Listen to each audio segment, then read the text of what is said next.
আসসালামু আলাইকুম ভিউস, কেমন আছেন? আশা করি ভালো আছেন। আমি আল্লাহর রহমতে ভালো আছি। তো ভিউস, আজকে আমাদের একটা ইফতার পার্টি ছিল, তাই ভাবলাম যে তেহরি পাক হয়েছে, তাই ভাবলাম যে একটা ভিডিও করি ভিউজদের উদ্দেশ্যে। তেহরি কিভাবে পাকায় এই ব্যাপারে নিয়ে একটা ভিডিও করি, তাই বসলাম ভিডিও বানানোর জন্য আপনাদের উদ্দেশ্যে। রোজা রমজানের দিন অনেকেরই ঘরে ইফতার হয়, সবাই ইফতার করে। অনেকে পারেন পাকাইতে, অনেকে পারেন না, তাই ভাবলাম যে আজকে তেহেরি একটা ভিডিও বানাই, কিভাবে তেহেরি পাক হয়। এটা আমিও শিখলাম, আপনাদেরকেও শেখানোর চেষ্টা করলাম। তাহলে চলুন শুরু করা যাক। এখানে তেহেরি পাকাইতে তো প্রথমে মাংস লাগে, চাউল লাগে। মাংস আপনাদের মানুষ অনুযায়ী দিবেন, চাউল এরকমই। যেরকম আমরা এখানে 1-150 লোকের একটা আয়োজন হয়েছে, এর জন্য কি কি লাগে এটা আপনাদেরকে আমি বলতেছি। আমরা 10 কেজি চাউল নিছি, 10 কেজি মাংস নিছি, 15 কেজি চাউল নিছি, 1 কেজি আদা, 100 গ্রাম জিরা, 3 কেজি পেঁয়াজ, 1 কেজি রসুন, এলাচ 50 গ্রাম, দারচিনি 100 গ্রাম, কাঁচামরিচ 1 কেজি, লবণ 1 কেজি, তেল 4 কেজি, টেস্টি সল্ট 50 গ্রাম, বিরিয়ানি মশলা 2টা, ঘি 500 গ্রাম, চীনাবাদাম 500 গ্রাম, কাঠবাদাম 400 গ্রাম, পোস্তদানা 25 গ্রাম, সাদা গোলমরিচ 25 গ্রাম, জারদি 25 গ্রাম। জারদিটা কি আমি চিনলাম না অবশ্য। আলু বোখারা 200 গ্রাম, কিশমিশ 200 গ্রাম, টমেটো সস এটা 1 কেজি, টক দই 1 কেজি, চিনি, গুঁড়া দুধ 4 কেজি লাগছে এখানে। আচ্ছা, শসা 10 কেজি। যাক, এইগুলা লাগে তেহেরিতে। তারপরে বাবরচি পাকাইতেছে, দেখলাম কিভাবে পাকাইতেছে।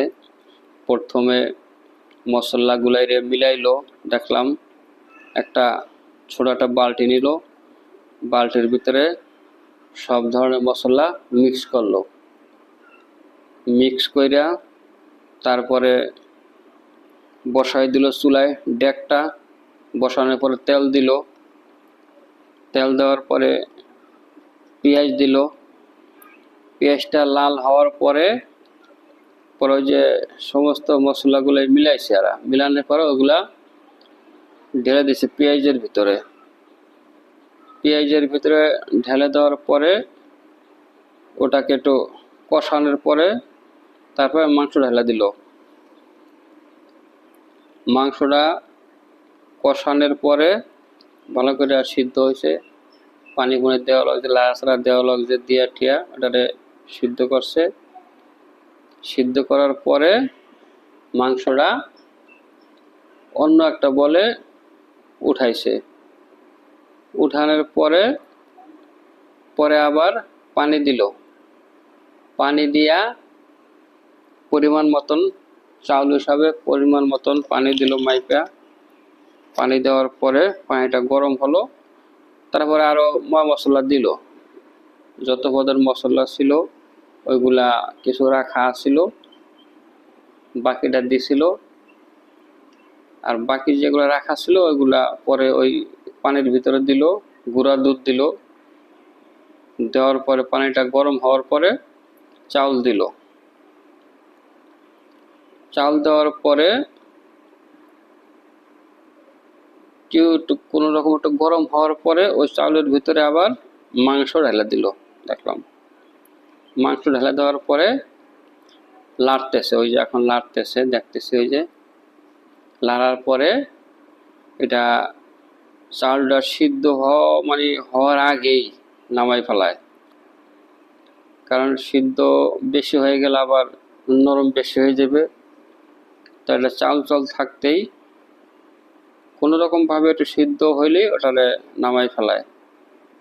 নামাইয়া তারপরে ওটার চারো ছাড় দিয়া আপনার ওই কয়লাগুলো দিয়ে দেয়, আগুনের যে কয়লা আছে কয়লাগুলো দিয়ে দেয়, দেওয়ার পরে দমে বসাই রাখে। দমে বসানোর পরে তারপর ওইটা একটা পরিমাণ আছে ওনাদের, ওই পরিমাণ পরে আইসা ওটারে আবার ওটা লাড়া দেয়। লাড়া দিলে হয়ে যায়। মেন কথা হলো মাংসটা কষানোর পরে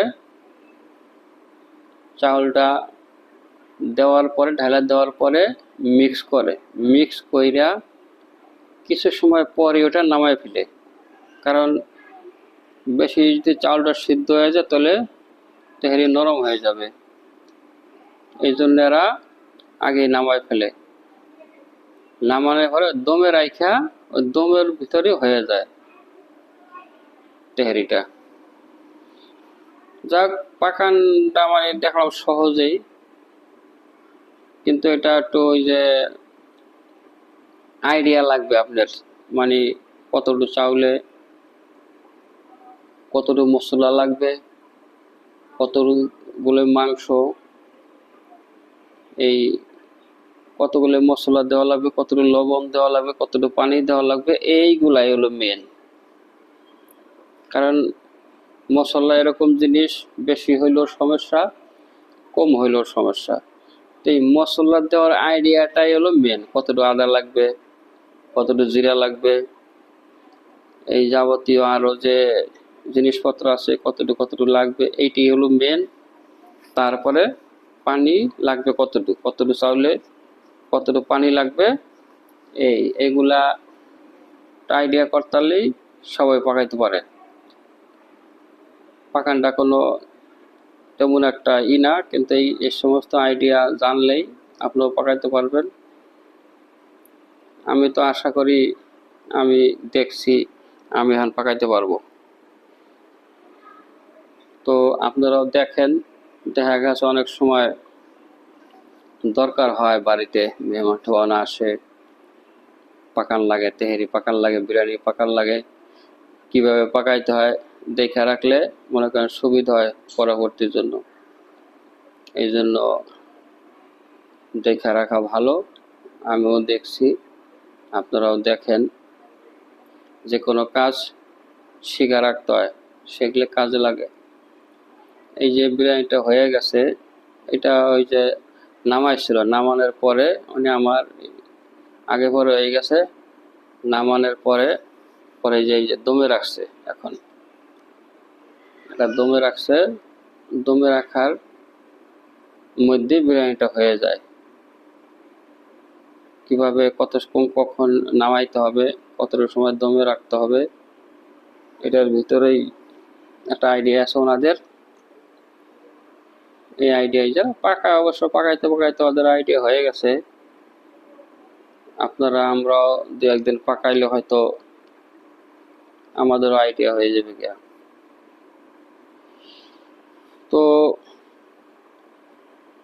দেখতে থাকুন, দেখতে দেখতে শিখে যাবেন আপনারাও। আর যে কোনো কাজ শেখা ভালো, শিখা রাখলে কাজে লাগেই, একদিন না একদিন কাজে লাগে। তবে বাবরচিটা ভালো, আর নাম হলো কালো বাবরচি।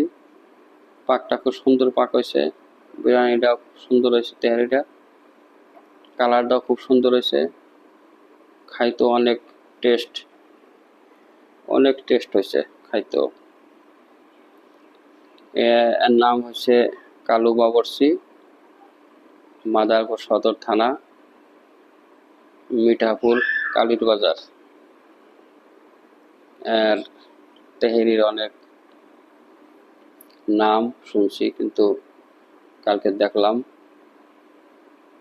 তেহেরিটা খুব সুস্বাদু হয়েছে, খুব ভালো হয়েছে, খাইতে খুব টেস্ট লাগছে। তো আমি যেভাবে বললাম এই সমস্ত জিনিসপত্র কিনা আপনারাও পাকাইবেন, ট্রাই করবেন। আগে অল্প অল্প পাকাইবেন, কম পাকাইবেন। এই যে মসজিদের ছাত্ররা ওদেরকে দিতেছে। এখানে মসজিদের ছাত্ররা আছে, আরো গ্রামের লোকজন আছে, সবাই ইফতার করে একসাথে। আমরাও বসছি ইফতার করার জন্য। তো ভালোই লাগলো সব মিলাইয়া। তো আজকে এই পর্যন্তই। ভালো থাকবেন আর চ্যানেলটা সাবস্ক্রাইব করবেন।